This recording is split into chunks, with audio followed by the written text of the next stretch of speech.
This episode is brought to you by Kanye West and his legendary quote, "I'm like a fly Malcolm X by any genes necessary." Welcome to the Stephan Dyer Podcast, my people. Hello, my friends! The intro quote has nothing to do with the episode, so why did I quote Kanye West? Well, why not? These little quotes will become a tradition to start every episode. I mean, I love creative uses of the English language, I love rap, I love hip-hop. And with the Spanish episodes, which you will also get every now and then, you will also hear legendary quotes from my favorite reggaeton artists. Okay, so today is legendary. The first episode on the podcast. I have an incredible guest with me, Dionna Griffin-Irons, who was instrumental in her own ways for this podcast to exist. Dionnas is the former Director of Diversity, Talent, and Inclusion for the Second City U.S. and Canada. A Second City Detroit alumna with over 20 years of experience as a performer, producer, and facilitator, Dionna has taught over 200 workshops at colleges, women's shelters, corporate boardrooms, and worked with the United States Embassy in Norway and Latvia, introducing improv as a tool for social change. Her 2015 TEDx talk titled "How I Improvised in Prison and Found My Voice at TEDxU Chicago" has nearly 4,000 views on YouTube, and I cannot recommend it more. She is an incredible human being, and today she continues to teach, perform, and mentor in comedy. Please enjoy Dionna Griffin-Irons. Dionna Griffin-Irons, welcome to the Stephan Dyer Podcast. Dionna, the unbreakable, the unmistakable, the highly capable. What an honor. How are you? Oh, I'm doing well. I'm so glad to be a part of your podcast. This is amazing. This is the first episode. Officially, you are my first guest. How does that feel? Oh, I feel like, well, this means that the podcast was a virgin and Yeah. I'm breaking it in. So I feel I feel like I got to be really good so that you will Yes. continue. Yes. Arguably, maybe one of the best days of our lives, or maybe one of the worst. You never know. Right. That's true. But I'm very happy to have you. And one of the reasons why I'm having you as my first guest, I told you in the email when I first invited you, is because obviously your story embodies vulnerability, identity, overcoming adversity, and you are one of the reasons, if not the reason, why this podcast exists. Because when I did the Second City Diversity and Fellowship, the Diversity, Inclusion, and Fellowship in 2018, you came and gave a workshop called Find Your Voice. And within it, you had this book, which you briefly mentioned, and it just screamed at me. It had a lot of writing you showed us, and that workshop significantly shaped me. There's a Maya Angelou quote that says, "People will forget what you said, people will forget what you did, but people will never forget how you made them feel." And while I do remember some of the exercises in the workshop, I just remember that it shook me. And a year later, I had like 9 books to read. I love buying books. I love learning. But I just had to buy The Artist's Way from Julia Cameron that you had that day. And I pushed aside all the other books. And in the beginning of the pandemic, I started reading it back in March and April. And I went 52 days without missing my morning pages, journaling 3 pages. I got it down to the point to 35 minutes every morning. And then I would miss a couple days, but I probably journaled like 150 days since the pandemic started. And within my journaling, I found out that I wanted to do a podcast because I love interviewing people. I love having vulnerable talks, sharing my story. And within this whole process, you were in my mind. I'm like, I have to ask Dionna to be on this podcast. She seems really busy. She's like, obviously has 2 kids, a husband's doing her thing. Will she ever say yes? And now you're here. How Oh crazy. my goodness. I love how the universe works. I love how God works. I love how you picked the signs and you saw all the clues and you acted on them. And that's the power of this work. I think that's the power of artists. And The Artist's Way was one of those books that came into my life at an early time when I was performing with Second City Detroit. Our director gave it to us. And I have continued to pass it on because it's powerful, right? Yes. I think we've all made Julia Cameron a bunch of money by recommending this, but she's definitely gave us our return on the investment. Our ROI has been a lot higher than the $30 or however much it costs. Now, today you teach, you produce, you mentor in comedy. Obviously, you've been on the main stage of Second City. You've toured. You've done a lot of corporate workshops. You've been in Latvia. You've been in other countries, and I know that your journey started a while before. And I saw your TED talk, your TEDx talk at U Chicago, and even even that I had heard it before in the workshop that you taught us, I just was so impressed by your story because in 1995, the day that you received probably one of the best news of your life, that you had made it to the main stage of Second City, correct me if I'm wrong, was it the main stage? Yes. You also received one of the worst news of your life. So can you share a little bit about that story? Oh, that's such a great cliffhanger. I love sharing it. Best news and worst news. I got arrested for picking up my boyfriend's mail, and I went on a huge journey. It was the fall and rise of a spectacular day. And so I have an Orange is the New Black story. Yes. Gal who picks up drugs, who has a kingpin boyfriend, and who goes on this journey, who's a fish out of water in this new environment. And how does she survive? And what does she do? Meanwhile, I had this cloud, like, I'm about to go on stage. I just got hired to perform at Second City Detroit. It's like my dream job. And so I had the juxtaposition of two great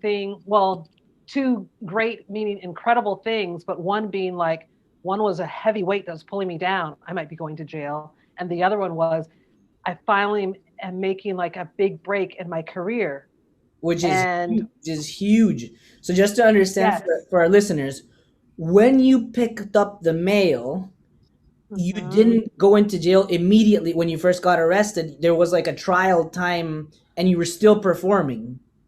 Well, yes. I mean, that particular best day, worst day, I did spend one night in jail, right? Okay. And then and then the story is a whole year I performed at Second City while I had this dark cloud and secret that, oh my God, I might be going to jail for a long time. What happens? They don't have the crook, they have me. I'm in this drug conspiracy. What's going to happen? So I had this big secret that I was carrying while I was performing on stage. And the only people that knew about it were the people that were very close, my family, lawyer, close friend. I hadn't even told my cast member until my cast or a cast member that was close to me until like later on in that year. So I was awaiting trial. I don't know why I did this for trial, but this is trial. Okay. No, cool. It's a real trial. Yes, a real trial. So, needless to say, I lost a trial.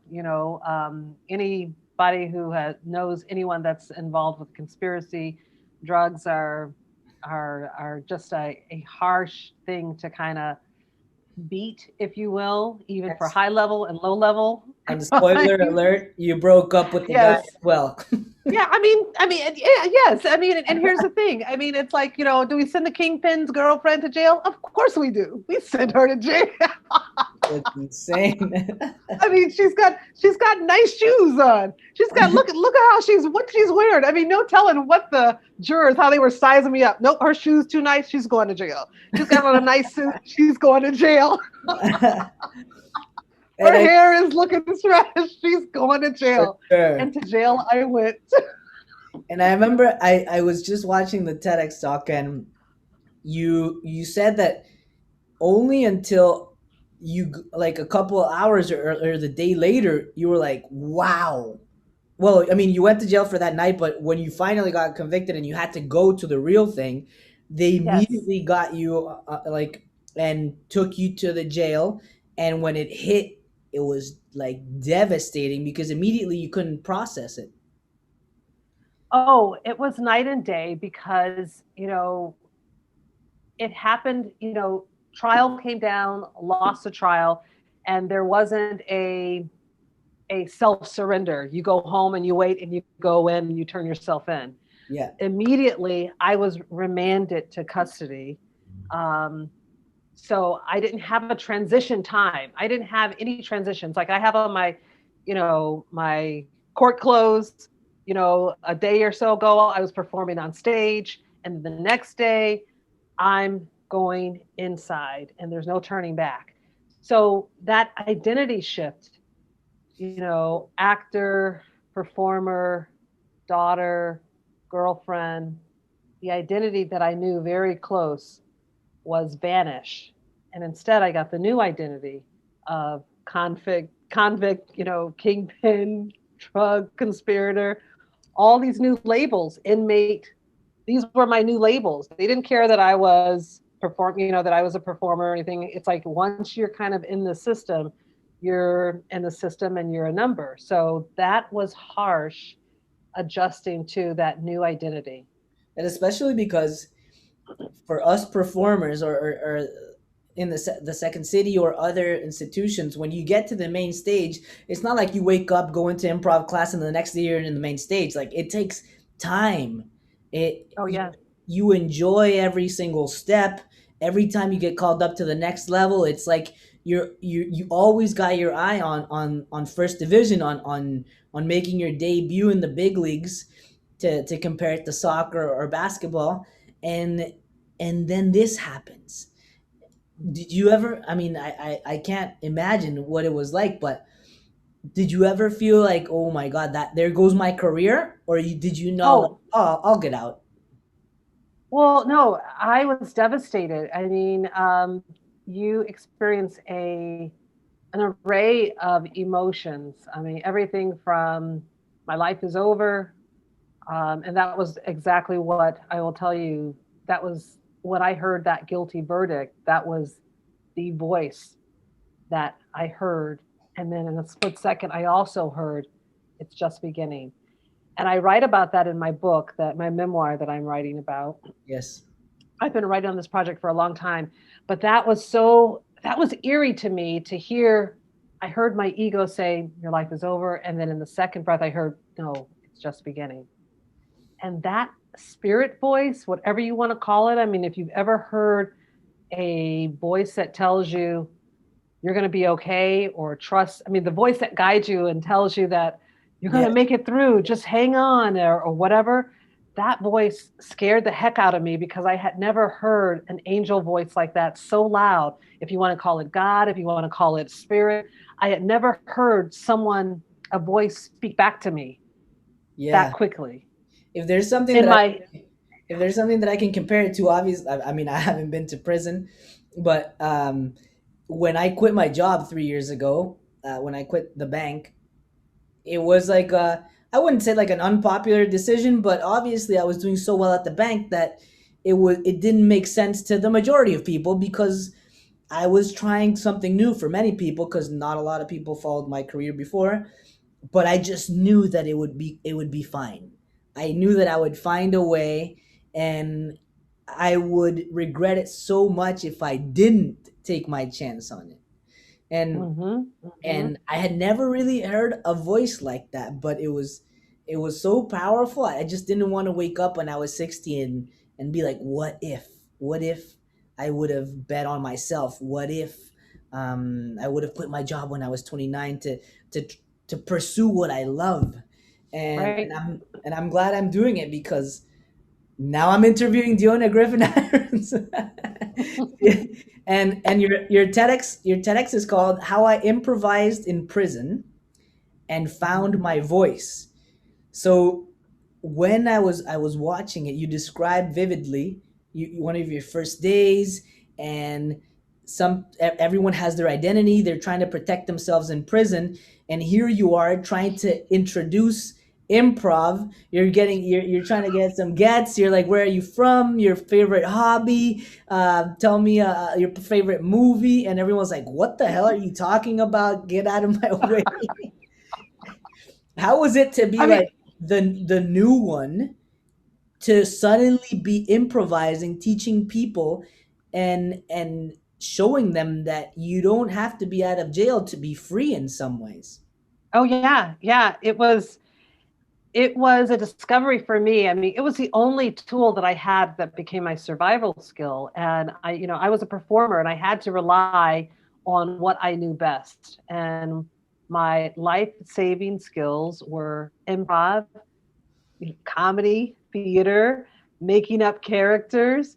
And of course, I've always been an optimist. I've always seen the glass, more than half full. And I've always been curious. And so I do think my kind of little girl curiosity Yeah. kind of kept me like, oh my God, this place is, when I wasn't crying. And thank goodness, I had that other side of me, because there were days like, oh my goodness, okay, I want to go home. What's going to happen to me? Yeah.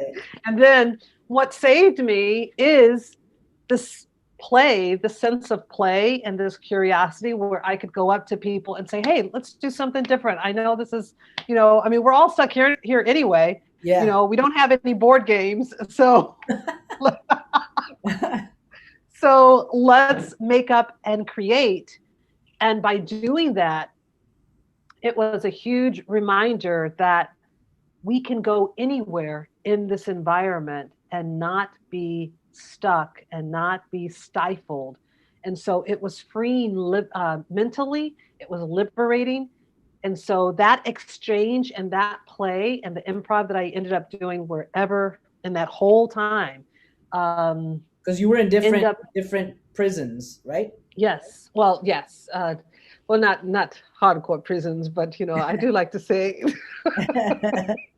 But you get, because I did have a Martha Stewart experience. I was like in a minimum security camp. No, there were no bars. There was a nice Kentucky road that we could do our jogging and our running.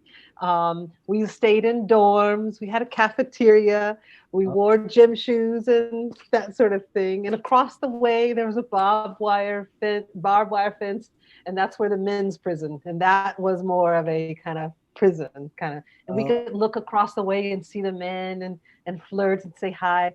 Yeah, I ended up I think I might have told you, so yeah, I ended up pen paling with a Colombian boyfriend. We were boyfriend at the kind of like pen pals. Colombia. You had your own Maluma back in the day. I love it.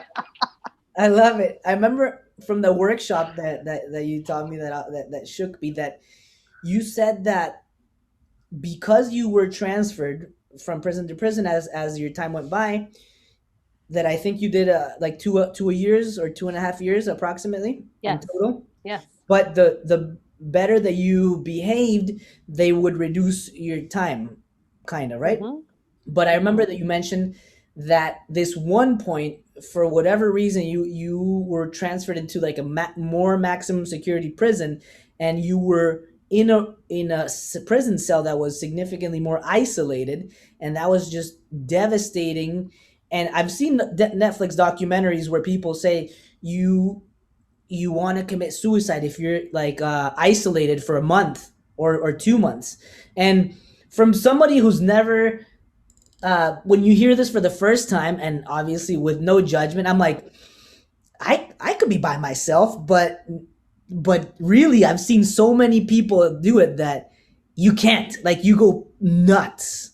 Like, even if you're good meditating, you're writing it, like being isolated, and is probably the worst thing that can happen. And I remember you mentioning that one of the ways that you coped was writing, was journaling. Yes, yes. Um, I remember, oh gosh, I think I have like a journal entry, that I kept, and oh, July 31st, 1996. Obviously, this was What? over 20 something years ago. This is not good. Tonight, the deputy and security transferred 7 women, including myself, into the old jail. These cells haven't been used in 2 or more years. Formerly, this is where the men were kept. You want solitary confinement? This is it. All the luxury we thought we had or any comfort is completely gone. The cell is half the size with one bed, a toilet, and a sink. I swear this looks like jail on TV and the movies. We are in maximum security. They definitely tricked us. This is really jail. You see nothing but bars, no windows, no TV, absolutely nothing. 2 steps is all I can take from my bed. I hope they don't keep us in here long. It is disgusting. If it wasn't for my strength and the other women in here, I swear these conditions could destroy someone. Oh my God. And did you already have the artist's way back then, or you had not been introduced to it? Or you I just always had journaled? I have been journaling ever since I was a young girl. It's interesting you brought that up because I found my journals from when I was 12 or 13, and I was reading those. The Artist's Way was given to us as a gift when I was on the cast uh, stage with the Detroit cast. So that Yeah. was given to me prior to Okay. going through my jail adventure. And I didn't finish the book. I didn't finish The Artist's Way. I didn't pick that back up until I got back home, which was starting in a new home in Chicago in 1999. So this work, my writing is what saved me. It felt very natural for me to connect with pen and paper, to write and journal. That was what definitely kept my sanity and grounded me. It's also where I did a lot of my planning, and that experience that happened in my 20s.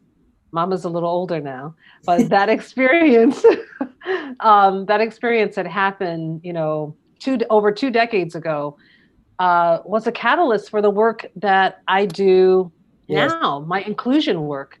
It was when I first got exposed to people from all different walks of life, all different ethnicities, all different sexual orientation backgrounds, social economic status, and it really influenced my desire and curiosity to learn and expose the work and play and improv and inclusion that I do today. That influences my work and probably my writing today. Yes.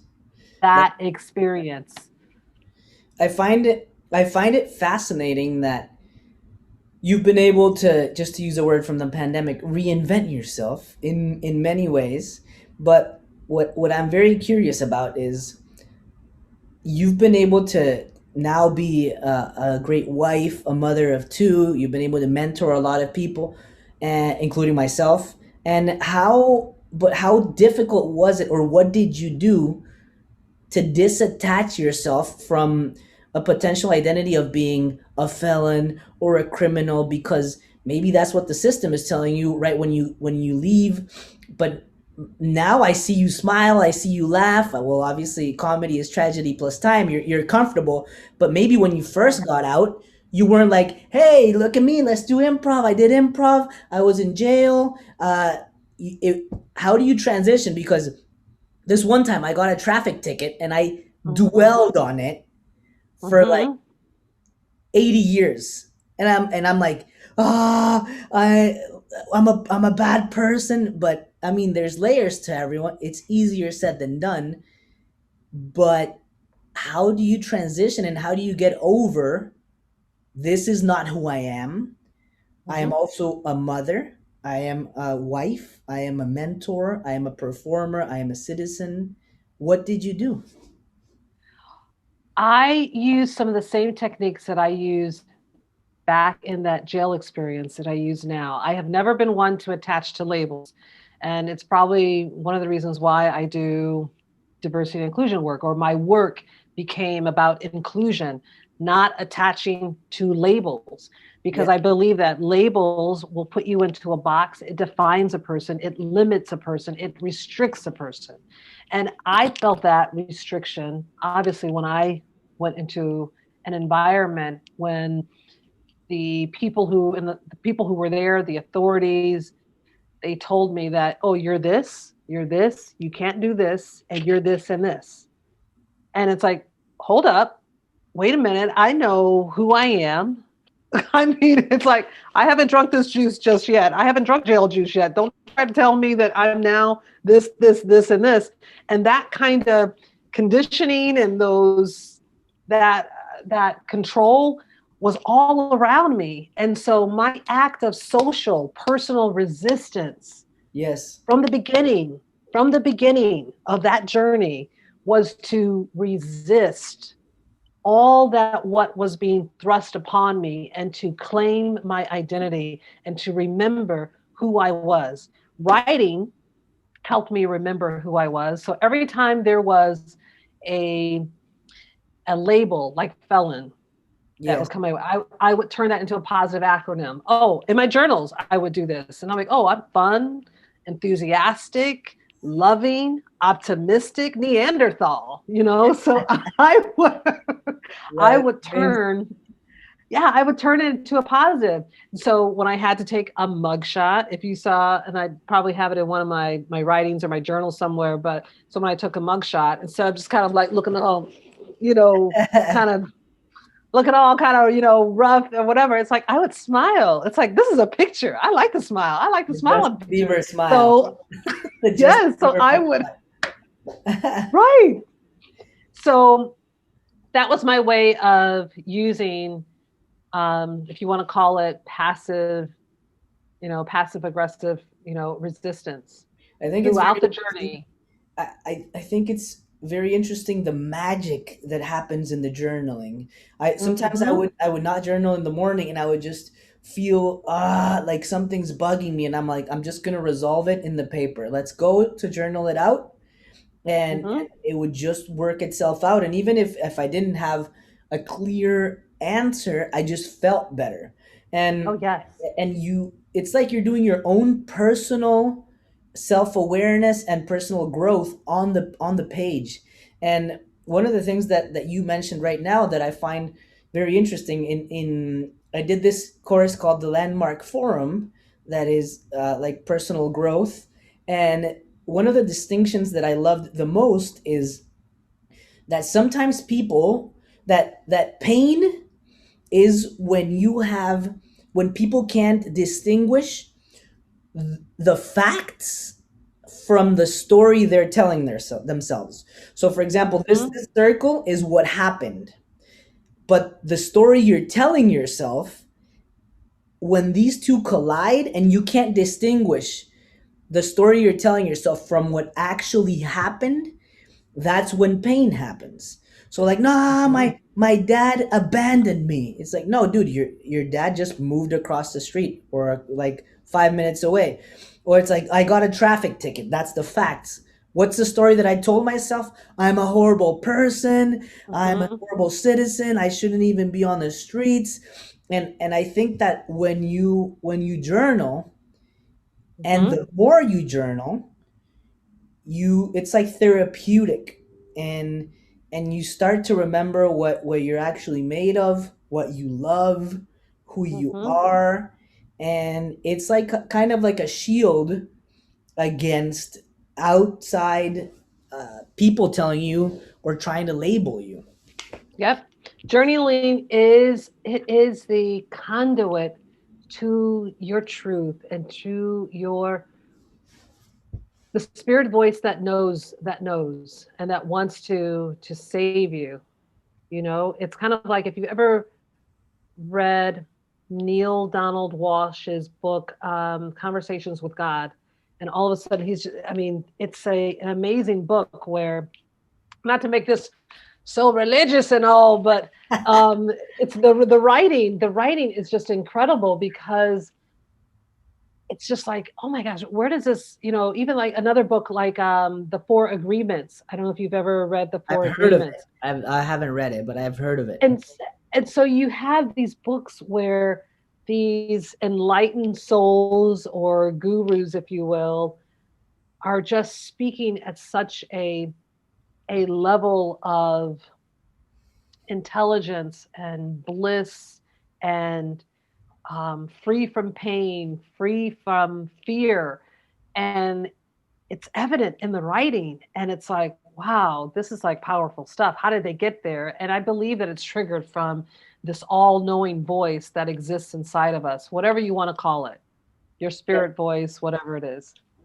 I've been reading a lot since I quit my job, and it's definitely helped me appreciate myself a lot more, and again shield myself from outside pressure or from outside labels. And I want to move a little bit to the future. And obviously when I got connected to you was because in 2018 I did a casting, an audition for the Second City Diversity and Inclusion Fellowship, also known as the Bob Curry Fellowship. And what I told you the other day in the email, that specific event for me was arguably the most validating thing that has happened to me in my career as an artist, because I went into the audition, didn't know anybody, and got selected fair and square. It's not because I knew the directors or because I had a name in the community or because there were a bunch of Latinos in the audience and I said something that they meant.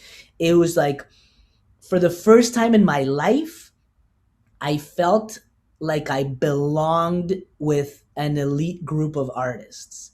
And to me, you believe it. Like, you believe it, like, oh no, I'm good. Like, I've killed it in shows, but it's different to feel it. And in some environments, you're good. Some environments, you're uncomfortable. But here, I have the poster right behind me because it's in my heart forever. It was like 16 of us who got picked for this program out of, I don't know how many people, but I had never been a part of such a diverse and talented and supportive group of artists, where for the first time in a long time or forever, I felt like I belonged, especially artistically. And to me, it was a huge deal because when I quit my job that in 2017, that I'm very grateful for, because it gave me many skills that have made me a successful entrepreneur. Again, it wasn't a very popular decision. People couldn't understand it. And this was like, for the first time, it was a Second City, internationally recognized, where I was accepted tuition free to a 4-month master development program in improv and sketch comedy. And I remember exactly the place where I was, where I got your email or the acceptance email. I was in the bathroom taking a dump in the Yorkdale Mall in North York, Toronto, right before teaching a public speaking through comedy workshop.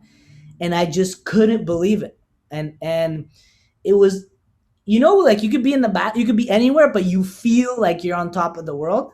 And it didn't really matter what was going to happen or not. It just felt like I belonged. And and then when I got there, it was a bunch of people like me, just trying to find our own voice. We're diverse. Some of us are immigrants, and there I learned for the first time. I was given the courage and the tools to speak my own voice, versus my own comedic voice, versus saying what I knew people would want to hear because that's what's funny for them. And as an artist, like, okay, this is the low hanging fruit. This is what I can say because they're gonna laugh, or I can take a gamble and say what I really want to say, and we'll see what happens. But I felt like in that program it tilted, where I was finally able to say a bunch of the things that I wanted to on stage, regardless of whether or not a white audience would like it or a Latino audience would like it, because I've mostly felt out of place as an immigrant. And here was the first time artistically where I felt like home. And Right. you were a big part of that program.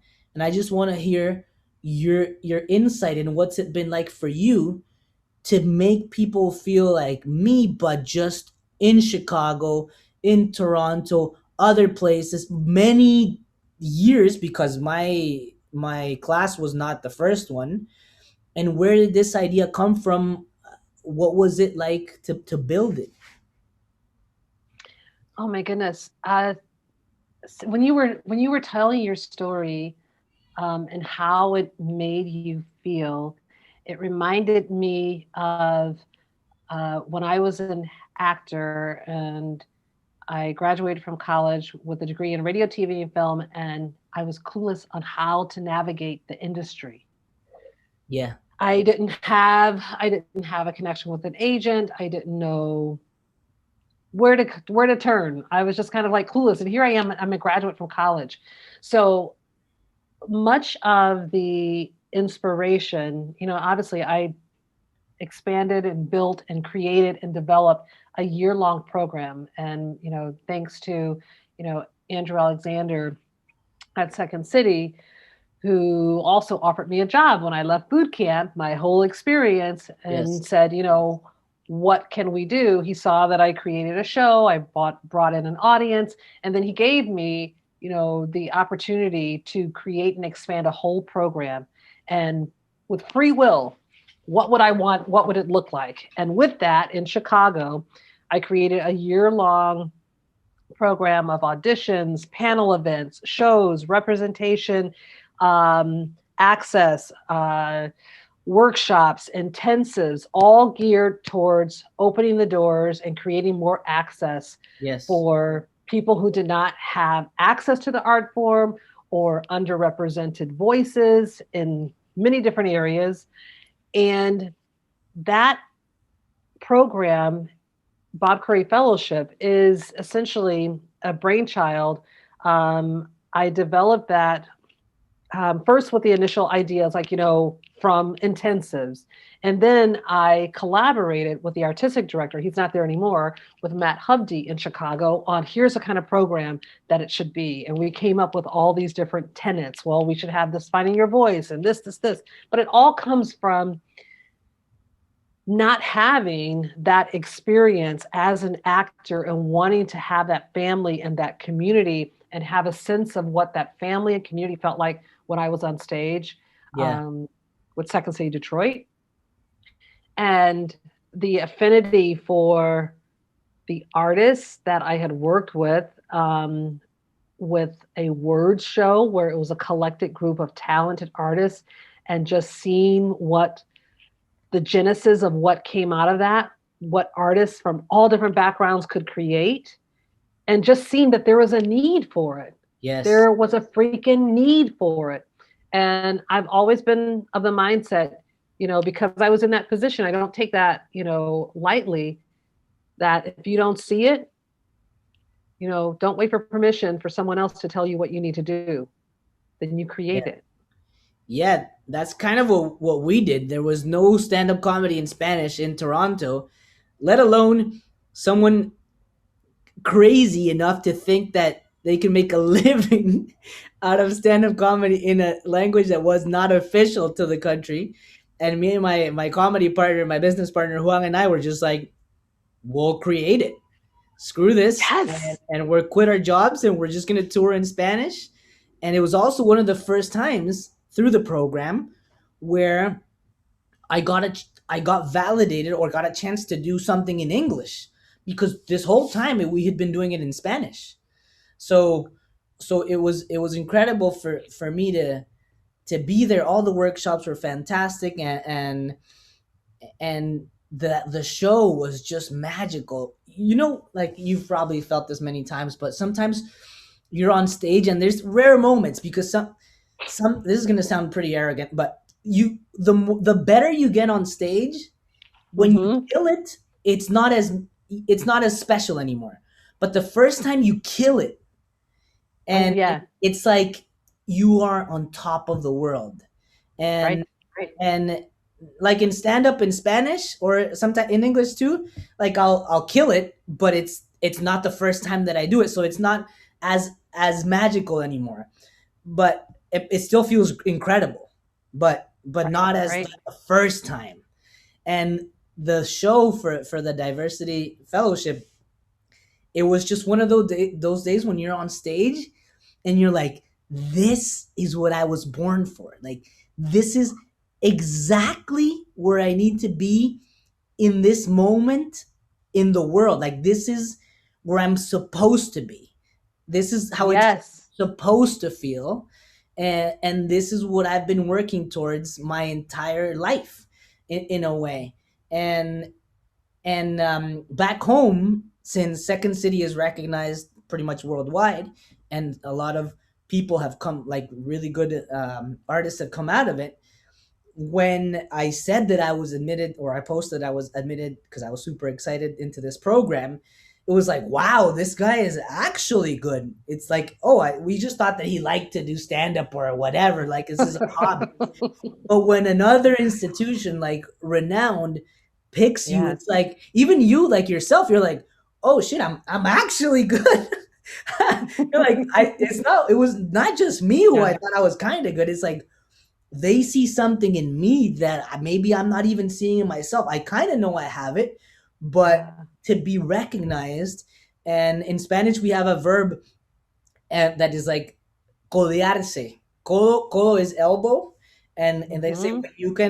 when you're codeándote, when you're elbowing with talented people, it brings your game up, but it also means that you deserve to be there, or Right. that you have the enough talent or sufficient talent to be there. So to me there will always be a before and after that fellowship. And it was definitely a time where I believed it. I believed it, that I got it. I got it. Like I kind of knew it. That's why I bet on myself. That's how I quit my job. But in some days, especially on the down days, it's like, well, I believe in myself, but maybe I'm wrong. Maybe I was really better as a banker. You never know. But on these days, like after this, it's like never looking back. This is Right. and at the same time, you continue to evolve. And we were talking about this. I want to hear your opinion. And I was telling you that I've kind of struggled with my identity as a comedian, because on my Instagram it says comedian, but I don't want to post about like sketches all the time. I don't want to like laugh all the Right. time, and I don't want Right. to.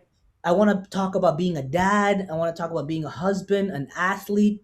So even though my wall here is all about comedy, because I cherish all my shows and my favorite festivals, I'm thinking about filling up this whole room with other memories about, well, I have my baby Liam when he was just born right here. Um, Yes. but I want to, there's other layers to us. So how have you navigated that where, oh my God, Dionna, she's incredible, the main stage, and then you go to jail, you come back, you create this program, you're mentoring people, but you also want to talk about other things. And was it hard to not be on stage all the time and teach and produce? Do you miss it at all, or do you enjoy all the layers of being yourself? Well, I have to say that, I think there was a time in my life, particularly when I got pregnant and married and had my babies and they were so young, um, that there was a part of me that wanted to hold on to my creative identity. And I know that will always be there. So I used to say until the pandemic, I'm like, oh my Lord, it's like, I'm just so glad. It's like, I cannot be one of those people that's at home. I used to say that. I used to say that because I mean, I love my work.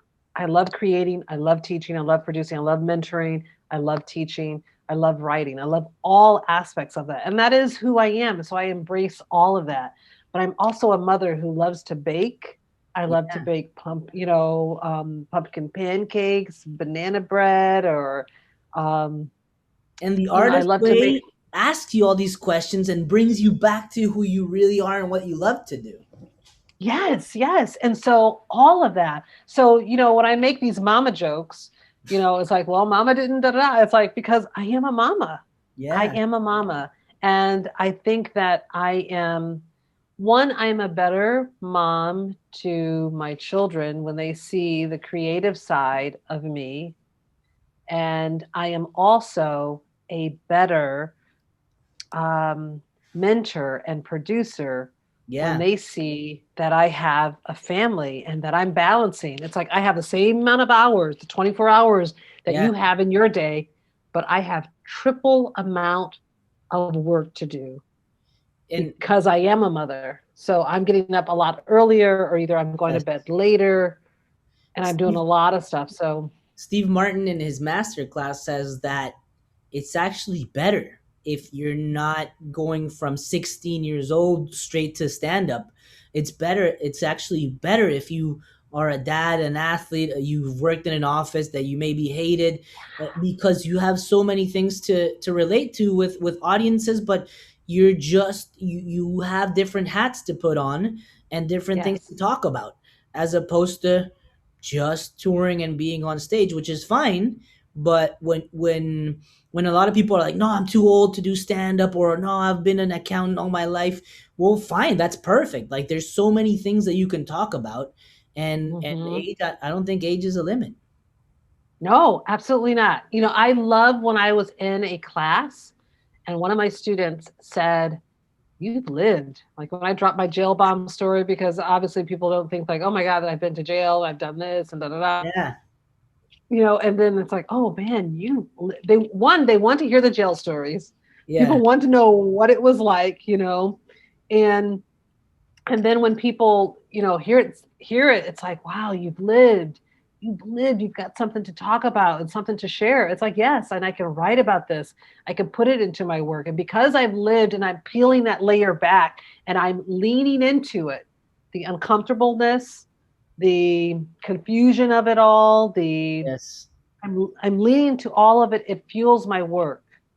I think you just hit a nail in the head, because sometimes you about everyone asking about your jail story. All the interviews that I get interviewed, like, oh, what was it like to quit your job in the corporate world, be a comedian? And I'm like, oh, this question again. Why don't you? But then I think relationships move at the speed of vulnerability, and Yeah. the best stories are not like, oh, I have 18 Ferraris and 18 mansions and I live in Monaco. Who cares about that? You're it's vulnerability that connects with people. It's no Mhm. coincidence that comedy is truth and pain, tragedy plus time. And why do people love to hear these stories? Why do most stories, or the climax is never like a beautiful day? The Right. climax is always something that has pain, or and when you share vulnerable stuff, vulnerability builds trust. So when Yes. you said, why, like, I'm like, why do people always ask about this, about my life? Why does it always have to start here? But it's the point of inflection. It's one of the Yes. points of inflection where people, they try to understand, and would like to be in your shoes, and they kind of see themselves in your shoes, and what would they do sometimes. So Hmm. as much as I complain, I love that people love that side of my story, because it connects with audiences. Yes. I discovered as well that, the jail story, jail is just an environment. Obviously, I have this kind of quirky look. I don't know if it's quirky or just kind of a rose colored, look at environments that, jail can be anything. We all Yeah. have our own personal jails and things that are holding us back, and places where we need to kind of go through an experience sometimes to discover who we really are. And so that's what that experience was for us. And I think people kind of can glean from that, like, how did you survive, and what did you do, and who was this crook, and he had you do what? It's like, because you know we all have this side. I like to think, and if you haven't, then Maybe not, or maybe it's coming. I don't know. Yeah, I, I have I have a great speaker and comedian friend. His name is Jose Piranian, and he always says he's a stutterer. He stutters, but like a chronic stutter. He speaks six languages, or as he says, he stutters in six languages. And and he says he's an inspirational speaker. He quit his job and he does this for a living. And he says that one thing that struck me was that he said people don't care about the story itself. They want to see themselves reflected in it, and they want to Uh-oh. feel like the hero of that story. And I love that. And I love something else that you said to me the other day. Mhm. Correct me if I'm butchering the quote, because I loved it, but it was like I asked you about, do you miss the stage? And you said something along the lines of, my stage is everywhere I go, or everywhere I am. What was that? Yes, yes. You hit it. You hit it. I did say that, everywhere I go is a stage, whether it's one person, two Yes. people, three people, 500, everywhere you go, you are on stage and in connection and in relationship with someone. There is somewhat, not necessarily that you have to be performing, Yeah. but you're on, Yeah. right? Yeah. 100%. To end this life-changing interview, I want to ask you one of the questions that I'm going to ask all my interviewees, all my guests, and it's the champagne question. And you're the first guest that I asked this to, but it's one of my favorite questions anyway, so a lot of people have heard it. So it goes like this: if we were to meet a year from now with a bottle of champagne, what are we celebrating in Dionna's life? Oh, I love that. We are celebrating my book that is either going to be an ebook or PDF, or either I will have closer legs that it's being published somewhere, or either I have self-published it. I Yeah. have either self-published it and converted it into a ebook, and I'll be able to tell you about how well these classes that I've launched and the new Yes. offerings that I've done. Well, I'm joining your So yeah, telling your truth class, and yes. I'm very excited. And I know that my community listening to this would love to join. Where could they find about this class, and how often are you going to teach it? Well, I hope to teach it regularly. I would say like every quarter, I want to offer it at least once. And I'm thinking of three levels. They can find information going to DionnaGriffin-Irons.blog. So Yes, the class information is on there. I will I'm put going it to on the also send episode. you a, I will put it on the episode notes so they can have it as well. and then I'm going to also send you a link that you can email out to your email list. So they will have that information with it. And yeah, it's a six week class, and I'm hoping to have three levels, because I think that once you kind of like go to that first kind of like brain dump, this is what it is, that you've got to keep running. It's a marathon, right? You got to keep running, and I'm looking forward to kind of building that out. Me too. I'm in, and I think I'm gonna be crying in a couple of those journaling sessions. Oh my But it goodness. has to get done, because comedy is truth and pain, and it's always great to be able to tell your own story, Yes. um, and share it with others, because just like the purpose and description of this podcast, it is very important to learn along the way, but also give a voice to those who have lost it. So maybe my journey, and definitely your journey, is empowering, and giving a voice to those who have lost it, or those who think that they're going through this alone, or that they're the only ones that have gone through these hardships. So I am taking the classes, and I hope a bunch of people join me. I am very grateful for that I got to meet you in 2018, and we continue to be friends. And thank you for the impact that you've had on me, on all my students, because that was instrumental in my journey. So rest assured that your legacy is very positive. Oh, Oh, I feel like I gotta give you a heart. I gotta give you a heart in a minute. Thank you very much. And we Thank you, Stephan. This is amazing. Okay, question for you. Yes. Since I was a virgin, was it good? It was an incredible. What an incredible virginity loss here for the first episode. This was actually how I envisioned it. I had all my questions answered. We had some vulnerability. I know people are gonna love it because I've told your story to many people after that workshop, and now they get to hear it here in the Stephan Dyer podcast.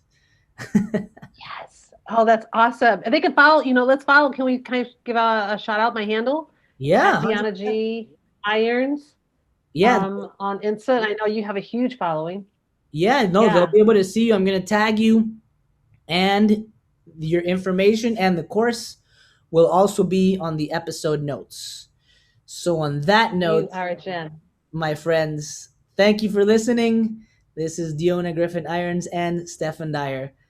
Goodbye. Gracias por escuchar el Stephan Dyer Podcast. Arrivederci, my people.